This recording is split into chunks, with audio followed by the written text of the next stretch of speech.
I never thought the deepest cut of my life would come from my own daughter, on the very day I thought I was giving her everything. Imagine sitting in a grand wedding hall, chandeliers glowing above, laughter ringing through the room, and suddenly realizing that you are the evening's uninvited punchline.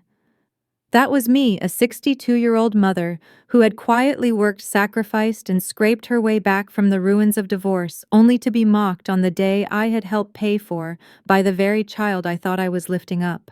When Rachel, my daughter, stood in her white gown, radiant, confident, adored by everyone, my chest swelled with pride. I thought she would thank me, maybe mention the love and sacrifices that had carried her here. Instead, she smiled at 200 guests and said, "I want to talk about my mom for a minute. She's going through what I guess you'd call a late-life crisis." The laughter that followed felt like knives against my skin. And when she continued, "At 60, she decided she wants to build an empire," her voice laced with sarcasm. The crowd roared harder. Every chuckle was a confirmation I was the joke, not the mother of the bride. But what no one in that glittering room knew, not my daughter, not her new husband, not the guests who feasted on champagne and gossip, was that beneath their mockery lay the most powerful truth of all. Because while they smirked at the crazy old woman playing entrepreneur, the most powerful man in that room was sitting quietly at table 6. And when he finally stood up, choking on his champagne, the entire hall would go from laughter to stunned silence in a matter of seconds. But I'll get to that. First, I need to take you back to the moment my life was torn apart and rebuilt from ashes. 2 years earlier, I was Diana Thompson, 60 years old, divorced, unemployed, invisible. After 3 decades of working as an office manager, I was laid off. Not because of performance, not because I lacked skills, but because I had gray hair and a birth date that made me expensive compared to the 20-somethings willing to work for half the salary. I remember sitting in my tiny apartment after the layoff, staring at the walls, feeling like the world had already written my obituary, middle-aged, washed up, irrelevant. My ex-husband had already remarried a woman 15 years younger, parading her around like some shiny trophy. My daughter had her fiancé, her future, her whole life ahead. And me? I had nothing but the echo of all the years I had given away for other people. But here's what I learned at 60. Rock bottom gives you a choice. You can surrender, or you can fight. I decided to fight. I poured every ounce of my experience into starting a consulting business. Nothing flashy, nothing loud, just the years of skill I had in operations, efficiency, and strategy. I called it DT Enterprises, and for the first time in my life, I built something that was truly mine. Clients came, contracts grew. Within 18 months, I wasn't just surviving, I was acquiring companies, 6 of them, including a tech firm, that would eventually become the linchpin of everything. Quietly, steadily, I was building an empire. My empire. But to my family, it was a phase. Rachel rolled her eyes when I mentioned new clients. My sister told me to find something stable. Even my friends laughed kindly and said, "It's cute that you're trying." Cute. That word burned me more than any insult. Because I wasn't cute, I was competent, sharp, relentless. But to them, I was just a lonely divorcee clinging to relevance.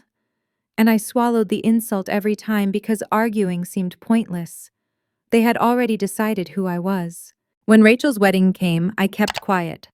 I paid for half of it from my business income money she thought was just leftover from the divorce, but I bit my tongue when she asked me not to embarrass her by mentioning my company to Jake's colleagues. "Please don't talk about your little projects, Mom," she said. "Just say you're between jobs or something." Between jobs. As if running a portfolio worth millions was the same as waiting for an HR callback. Still, I agreed. Because I loved her.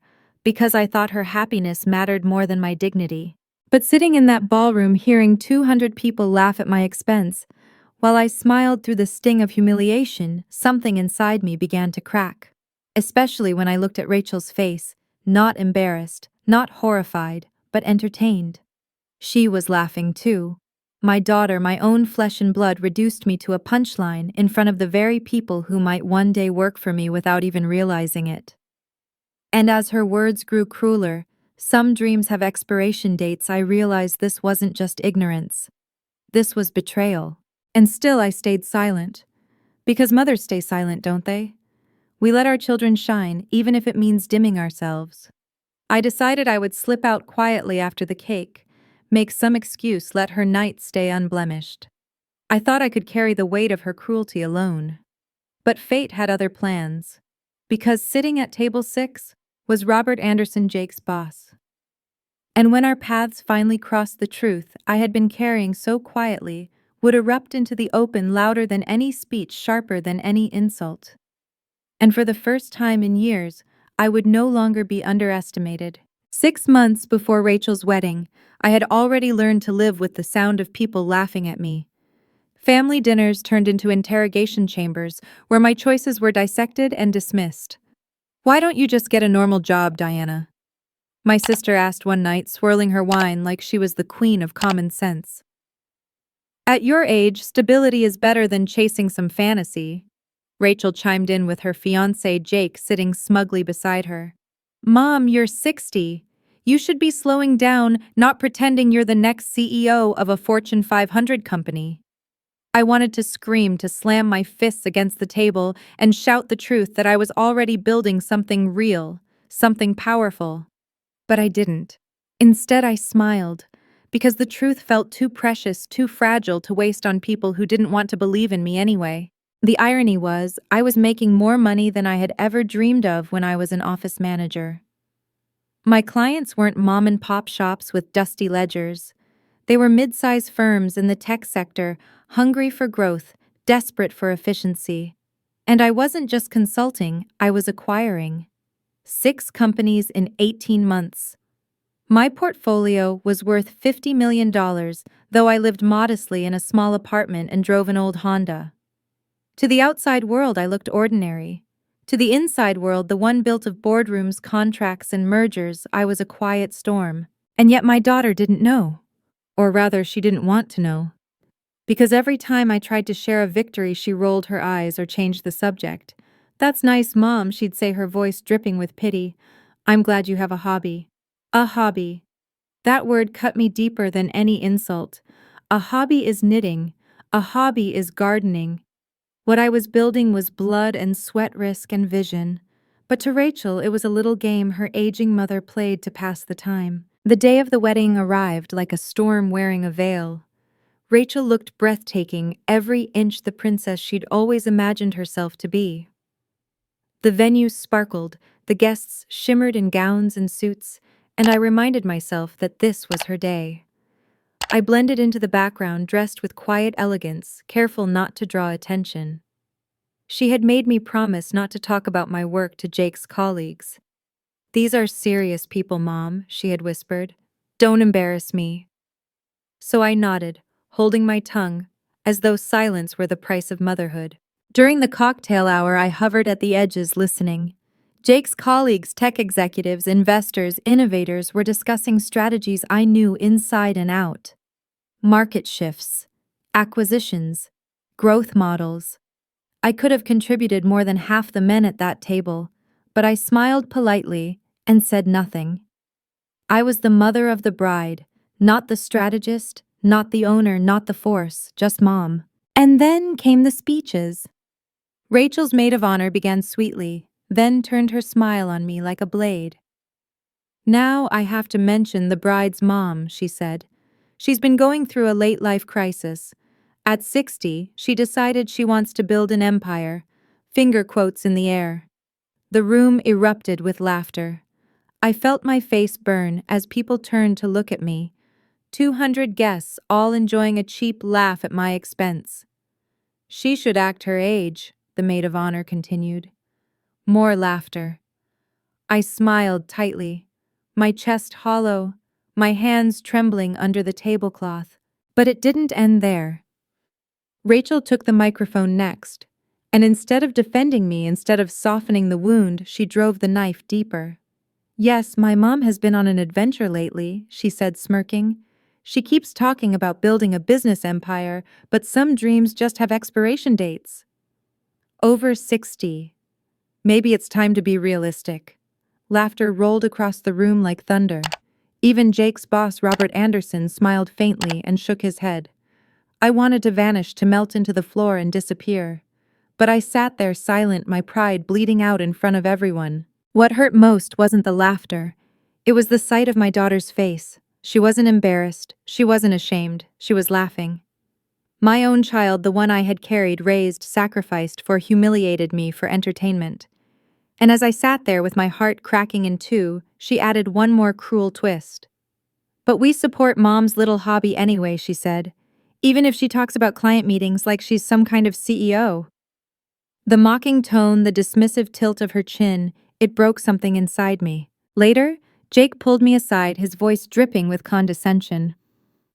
"Thanks for being such a good sport," he said. "Rachel was just having fun. And don't feel bad about your consulting thing. My consulting thing." As if it were a puzzle I played with to pass lonely evenings. "At your age," he added, "it's about staying engaged, not building a career." My son-in-law. My daughter's choice. A man who thought I was nothing but a woman past her prime trying too hard. I smiled and excused myself, slipping into the bathroom where I finally let the tears fall. Alone in that stall, I whispered the truth to myself like a lifeline. 6 companies. $50 million. Hundreds of employees. I was not small. I was not delusional. I was not finished. But none of them knew. Not even my daughter. Not until fate decided it was time. Because fate had placed Robert Anderson, Jake's boss, in that room. And fate was about to turn my humiliation into something no one in that wedding hall would ever forget. When I walked back into the ballroom, my face washed and my heart patched together with sheer willpower, I decided I would make it through the rest of the evening without breaking. I told myself I'd smile through the cake-cutting, wave goodbye to the happy couple, and vanish into the night. No one needed to know how deeply I was hurting. No one needed to see the truth. But the truth has a way of clawing its way out even when you bury it under 1,000 polite smiles. It happened when Robert Anderson, Jake's boss, the man I'd been carefully avoiding all night, approached me near the bar. He introduced himself politely, his tone cordial but distracted, the way men often talk to women they've already decided aren't important. "Jake tells me you're in consulting," he said. "That's wonderful. Mostly small businesses, I imagine." I could have lied. I could have played the part Rachel begged me to play, the harmless mother dabbling in something small. But after the speeches, after the laughter, after the humiliation, something in me snapped. My silence had cost me too much. "Actually," I said, my voice steady, "I focus on mid-sized companies in the tech sector. Firms that are ready to scale but need capital and strategic guidance." That made him pause. His eyebrows lifted, and for the first time all evening a man looked at me. Not as a mother, not as a joke, but as a professional. "Really? That's quite specialized. How long have you been in that field?" "About 2 years, seriously," I said, "though I've been building toward it for a long time." He nodded, still polite, still skeptical. "Have you worked with any companies I might know?" I hesitated. This was the moment. I could stay small or I could tell the truth. And I was done being small. "Yes," I said. "In fact, I recently acquired Sterling Technologies." The effect was immediate. His polite smile froze, his glass trembled in his hand, and then his entire expression collapsed into shock. "Sterling Technologies," he whispered. "Yes, the acquisition closed 3 months ago." He stared at me like I had just told him the sky was green. "Wait. Sterling Technologies was acquired by DT Enterprises." "That's correct. DT Thompson." His voice dropped to a whisper. "You're not saying you're D. Thompson?" "Yes," I said softly. "That would be me." His face went pale. "You're the D. Thompson, the one who acquired Sterling?" "I am." He nearly dropped his champagne. His voice faltered, rising, then falling like a man caught between awe and panic. "My God, I had no idea.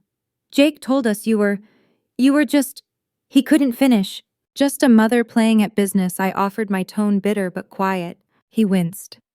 "Miss Thompson, if I'd known, if anyone here had known none of this..." His eyes swept the room where guests were still laughing about my late-life crisis. "This is mortifying." I shook my head. "Please, don't make a scene, it's my daughter's wedding." But he couldn't let it go. His professional instincts, his sense of respect, his horror at what had unfolded, all of it bubbled to the surface. Do you realize, he whispered, that half the people in this room work for companies in your portfolio? They've been mocking the woman who literally signs their paychecks. I looked around, and for the first time I saw it too. Executives, directors, engineers, faces I knew from boardrooms and contracts. And every one of them had treated me like a delusional grandmother with a hobby. I prefer to keep a low profile, I said. That's not the point, he said fiercely. What your family did tonight, it's beyond cruel. They don't even know who you are. Your daughter doesn't know her mother is one of the most powerful entrepreneurs in the sector. No, I admitted, she doesn't. And then Jake appeared, his smile wide and clueless. Everything okay here, he asked. You two seem to be having a pretty intense conversation. Anderson looked at me silently, asking for permission. I nodded. I was tired of hiding. Jake Anderson said carefully, I don't think you understand who your mother-in-law is. Jake chuckled, patting my shoulder like I was a child. Oh, you mean her little business? It's cute, isn't it? We encourage her, keeps her busy. The horror that crossed Anderson's face was almost comical. He turned to Jake, his voice low but sharp. Jake, your mother-in-law isn't dabbling. She isn't cute. She's Dee Thompson of DT Enterprises. She owns Sterling Technologies. She owns the company we work for. Jake's smile collapsed, his face drained of color. What? She's acquired 6 companies in the past 18 months, Anderson continued. She runs a portfolio worth $50 million. Your mother-in-law is your boss's boss's boss. The silence between us was suffocating. Jake's mouth opened again. That's impossible. She drives an old Honda. Anderson almost laughed. A lot of serious investors live modestly. It keeps them focused. By now, the room was watching. Faces turned toward us, whispers spreading. The secret I had carried so carefully was unraveling in front of 200 guests. Anderson straightened, his voice rising. Excuse me, everyone, he said, stepping toward the microphone. I need to share something remarkable. The music stopped. The conversations died. All eyes turned. My heart pounded in my chest. I wanted to run, but it was too late. Ladies and gentlemen, Anderson's voice rang out across the ballroom, steady but edged with urgency. I need to correct a terrible misunderstanding. The clinking of glasses stopped. The laughter died. 200 guests turned puzzled, waiting for whatever bombshell was about to drop. My daughter's face froze, confusion flickering in her eyes. Jake stiffened beside her. We've all been treating the bride's mother as if she were dabbling in a hobby. Anderson said, his voice growing firmer, patronizing her, dismissing her, mocking her for pursuing business dreams at her age. But what you don't realize is that the woman you've been laughing at, Diana Thompson, is in fact Dee Thompson, the founder and CEO of DT Enterprises. She is one of the most successful entrepreneurs in our industry today. A collective gasp echoed around the room. Someone dropped a fork. I heard a guest murmur, "No way." Rachel let out a strangled sound, part gasp, part protest, her hand clutching at Jake's arm. Anderson pressed on. In the past 18 months alone, Ms. Thompson has acquired 6 companies, including Sterling Technologies, where I serve as Chief Operating Officer. She has built a $50 million portfolio and commands respect across the industry. And yet tonight, in this very room, she's been humiliated for chasing a so-called late-life crisis. The silence that followed was suffocating. I could feel 200 eyes burning into me, the weight of shock pressing down. Rachel's expression was one I'll never forget, horror mixed with disbelief, her mouth opening as if to ask a question, but no sound coming out. Finally, she choked out, "Mom, is this true?" Anderson handed me the microphone. My palms trembled as I took it, the metal cool against my skin.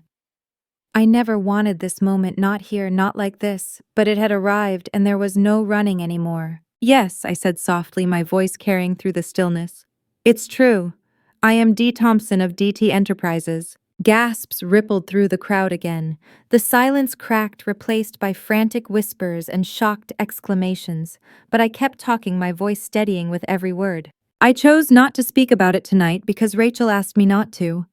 She thought my work would embarrass her in front of her husband's colleagues, so I respected her wishes. I've always preferred to keep a low profile. I wanted this day to be about her, not me. But when I heard my own daughter laugh at me, dismiss me as though my life's work was a joke, I swallowed hard, feeling the sting in my throat. I realized the truth has a way of revealing itself whether we want it to or not. Rachel's eyes brimmed with tears, her lips trembling. But, Mom, you said you were just consulting. I never said small consulting, I replied. I said business consulting. You assumed it was small.